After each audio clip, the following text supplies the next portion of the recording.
Hello and welcome to Steps to Maths, and in this little video I'm going to give you an introduction to the natural numbers. So what are the natural numbers? As discussed in the introduction to real numbers, the natural numbers are the set of counting numbers. Now you mightn't have looked at sets, but it just means the group that we have gathered together of counting numbers.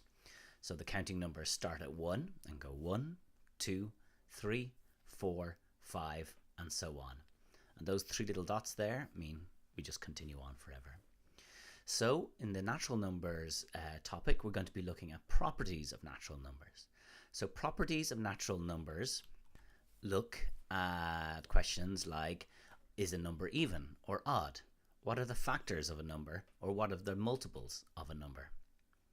We will be looking at operations and inverse operations like adding, subtracting, division and multiplication. We'll also be looking at indices, which you may also know as powers.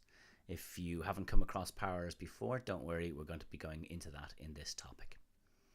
We'll be looking at the properties of operations, so whether an operation is associative, distributive, or commutative.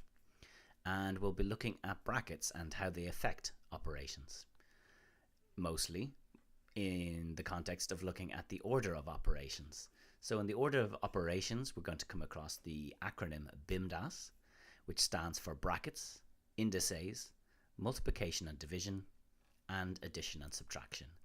And the order of operations tell you in what order you need to do a particular operation on the numbers.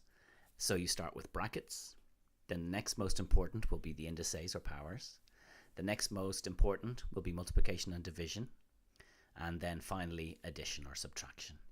So that's what we'll be looking at the natural numbers. This is just a short introduction to tell you that we'll be looking at properties, operations and their inverse operations, the properties of operations and the order of operations.